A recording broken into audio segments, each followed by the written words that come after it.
Lamed Zayin Amud Aleph will begin Lamed Vav Amud Beis, 3 lines from the bottom. So we learned in the Mishnah that a person can make a Tanai on his Eruv. Depending on a future event, he can make a condition on his Eruv, where his Eruv should be Chal, and therefore in which direction he can travel. In the version that we have in the Mishnah, Rabbi Yehuda also agrees with that, and therefore he agrees with the principle of Breira. In order to say that we can, the Eruv can be valid based on a future event, we have to accept the principle of Breira, because the Eruv has to be Chal on the onset of Shabbos. So if he says that if a Chacham comes to the Mizrach, I want my Eruv to be in the Mizrach, what he's saying is, if the Chacham rather comes to the Mizrach, then I want my Eruv to be Chal from right now in that direction. If he comes to the Marav, I want my Eruv to be Chal right now in the Marav direction of the west. So that's based on Breira. So Aya said that the version we have in the Mishnah is not correct because Rabbi Yehuda does not hold of Breira. And the way we have it in the Mishnah, you could make such a condition according to Rabbi Yehuda, which is only valid if you hold of Breira. So Aya says that's not correct because Rabbi Yehuda does not hold of Breira. So Zok the Gemara, Adarabba, Lesel and Ayim and Masnisim.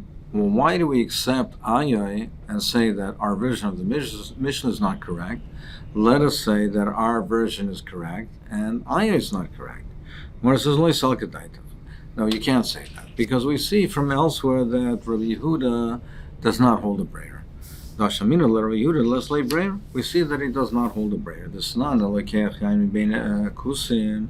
If a person buys wine from kusim, so the case is talking. You bought wine from kusim, as Taisus points out that this is talking before the Chum Aser, the wine of kusim. So the wine of kusim at that point in time was permitted.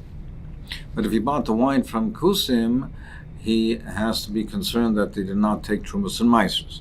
Now, if he has a Kli that's Tohor, so he buys the wine, he can do his own Afrosh of Trumas and Meisers. But we're talking in a case where he does not have a Kli which is Tohor. So before Shabbos, he cannot be Mafresh of Trumas and Meisers. Or before drinking from the wine, he can't be mafresh because he doesn't have a kli that's tahor to separate and be mafresh and put it into. So what does he do? If he buys the wine from the kusim, now he has to be mafresh from the, but he physically can't separate it because it doesn't have a kli which is tahor. He says, so he says that what I ultimately, the 2 lugim, so let's say that there's 100. So the average amount of truma is 1 out of 50 is 2%. So he says the 2 lugim, the 2 out of the 100, that in the future, when I ultimately will separate from here, when I have a kli which is tor, and when I can physically remove the truma, he said that should be chal from now. So when I ultimately, in the future, when the 2 lugim that I take for truma, that it should be chal from now. So Shnei Lugim Shani also lahav sharein truma. As Taisus points out, as opposed to the Amaratzim, the Kusi, the Kusim did not even take truma. They weren't even mafresh truma. Why weren't they mafresh truma? We know that the Kusim on what's written in the Torah Shebetzav, they were careful with.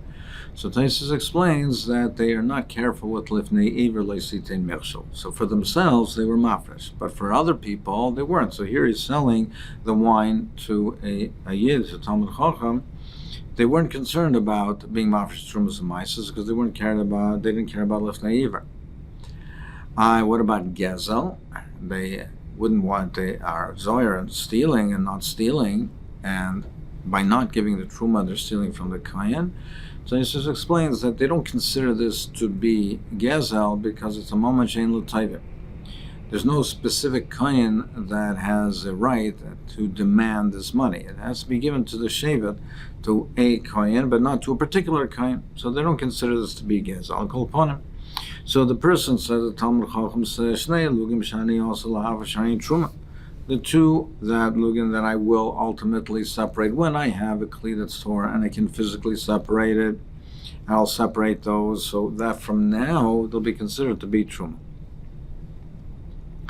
Asara Maiserisha. The 10 that I take off should be Maiserisha. As Taisus explains, it's not Meduik because once he already takes off the 2 for Truma, there's only 98 left, so 10% is 9.8. But in general terms, the 10 is Maiserisha.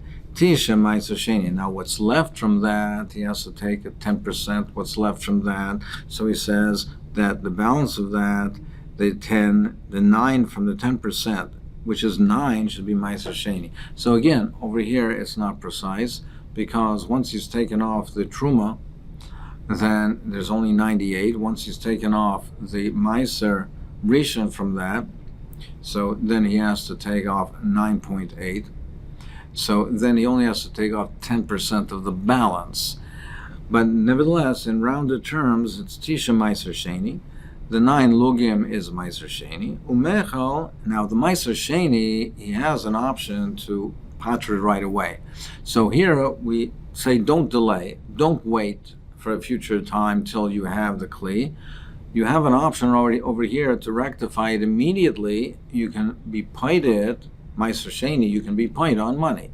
So be paid it on the money, and therefore remove the kedusha from the wine, and therefore you have the you're declaring that the truma from now, what you ultimately will take in the future, should be truma from now. The Maiser Rishon, the same thing. The Maiser Sheni, you say what you will, what you will be mafish will be Maiser Sheni, but here you're paid it immediately. Now you're masakin, you've masakin all the wine. So Rameir says, and now you've been masakin it. Now you've been masakin it, so you can drink it immediately. Now, what is this based on? This is based on Breira. This is based on saying that what he ultimately will separate and put into the Kli Tor, over Dara Limafreya, that was always predetermined, predestined to be the Truma, the Maiser, and therefore, even from now, it's considered to be that you had the Afrosha, and it's Chulin, and it's Mutter. So Rameir says that this is valid because we hold a breeder. But Rav Yehuda, Rav Yosef, Rav Shimon, Eisrim, but they say, no, you can't rely on this. So apparently Rav Yehuda does not hold a breeder. So you see that this supports Ayoy, that Rav Yehuda does not hold a breeder. But Ula says, Ula Omar, no, less Alaya Masnisan. We don't accept Ayah because our Mishnah clearly states that Rav Yehuda does hold a Breira, and therefore we don't accept Ayah who says that he does not hold a Breira. What do you mean, Valhadik Tana Rav Yehuda, Rav Yosef, Rav Shimon, Eisrim? But we see here clearly from this case of Yain Ben Akusim that apparently Rav Yehuda does not hold a Breira. Ula Zuzikatana. He does not learn it that way. He learns it in pairs. Meaning, the one that says that you're allowed to do this hafrosha, that we rely on Breira, it's a pair. It's not just Rameir. It's Divrei Rameir, Rav Yehuda. It's the two of them say it's mutter. And Rav Yosef, Rav Shimon, Eisrim. And Rav Yosef and Rav Shimon, they're the ones that say that it's awesome. So according to the way Ula learns, is no, our version of the Mishnah is correct. Rav Yehuda holds a Breira, and this case of the Yain Ben Akusim, he pairs Rav Yehuda with Rav Meir that says this is permissible because he holds a Breira. The Gemara, well, incidentally, we have to mention Rav Yossi, and we're mentioning that Rav Yossi does not hold a Breira, and you cannot rely on this Eitzah to drink the wine. So, the Gemara of Rav Yossi Ein Breira, is it so that Rav Yossi holds Ein Breira? V'atanan, we learned in the Mishnah, Rav Yossi Eimesh, Dein Noshim Shalachos Kineim Be'eruv. Now, a woman, if she's Yoleda, she gave birth, or she's a Zava, she has to bring a korban, one for a Chatos, and another one for an Oila. Now, if she can't afford to bring a behema, a lamb, for her korban Oila, then she brings two birds, one for an oila, one for a chatos. If she can afford it, she has to bring the lamb. She has to bring the lamb for the oila. But if she can't, she can bring two birds, one for an oila, one for a chatos. Now, so we have the case over here where the woman, they brought that they have two women, and they bought the Lakwes Kinem Be'eruv. They brought their pigeons, they brought the birds, and they brought it with a partnership. The two of them bought, so there was two kinim, and there's two birds in each. But they didn't specify which bird is for chatas, which is for noila, which is for one woman, which is for the other woman. So the Bar Rosh Raisi says, Shtei Noshim Shalachos Kinem Be'eruv, they jointly brought their nests, or they gave the money for the birds to the kayan. So now we're assuming at this point is that they're the owners. They can designate which bird is for which women, and which bird is a chatas and which is an oilam. But they didn't designate it, so we're assuming that what they meant to say is that whatever the kohen ultimately picks, that's the one that they have decided that they're agreeable that it should be. From now, that should be their designation for an oil chatas for each one of the women. Meaning, they say that they haven't designated right now, but whatever the kohen ultimately will pick, and whoever he'll pick it for, then that's what they really wanted, and that's what they had in mind, and that's their designation. So Rav Yossi says, "Eze shir kohen Yaakov oila uleze Yaakov chatas." He can choose whatever he wants for an oila, and whatever he wants for a chatas. He can make the designation. So he can designate whichever one he wants in oila, whichever one he wants for a chatas, and he can make the designation. So don't you see over here that we're relying on Breira, that Rav Yossi does rely on Breira to make this designation? So how can you say, and we have the case with the Yain Bein Kusim, that Rav Yossi says it's not valid? L'chayr, Rav Yossi does rely on Breira. Omar Rabbo, he answers, no, Rav Yossi really doesn't hold a Breira.